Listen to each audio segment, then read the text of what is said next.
ચાલો ફ્રેન્ડ્સ, આજે આપણે બનાવીશું ગુજરાતી સ્વીટ સુખડી, જે એકદમ સોફ્ટ બને છે અને ખૂબ જ સ્વાદિષ્ટ બને છે. એના માટે મેં અહીંયા 1 કિલો ઘી લીધું છે. એમાંથી અત્યારે થોડું ઘી નાખીશું અને એની અંદર આપણે ગુંદર તળી લેવાનો છે. આવી રીતે બધો ગુંદર ફૂલી જાય ત્યાં સુધી તળી લેશું અને બધો એને કાઢી લેશું સાઈડમાં. પછી આપણું જે બાકી વધેલું ઘી હતું 1 કિલોનું, એ બધું અંદર નાખી દેવાનું છે.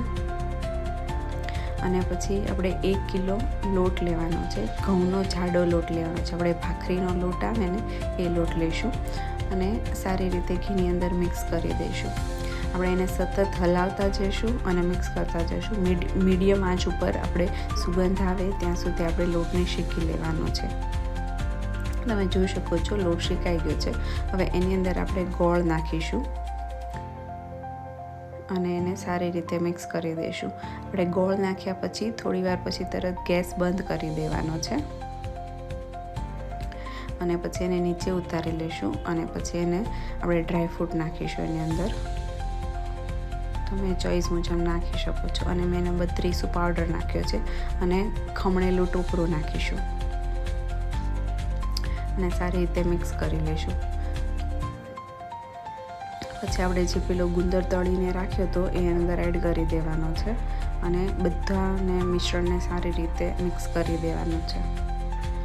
તમે જોઈ શકો છો આપણું મિક્સર તૈયાર થઈ ગયું છે.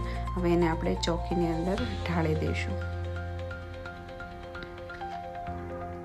આવી રીતે તાવેથાના મદદથી આખામાં સરખી રીતે પાથરી દઈશું અને ઉપર વાટકી ઘસી લઈશું એટલે એકદમ વ્યવસ્થિત થઈ જાય.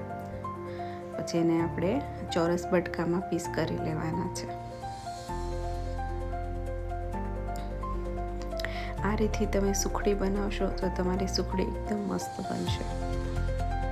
તો આપણી સુખડી બનીને તૈયાર થઈ ગઈ છે. થોડી ઠંડી થઈ જાય એટલે આવી રીતે પીસ થઈ જશે. તો એક વખત જરૂરથી ટ્રાય કરજો.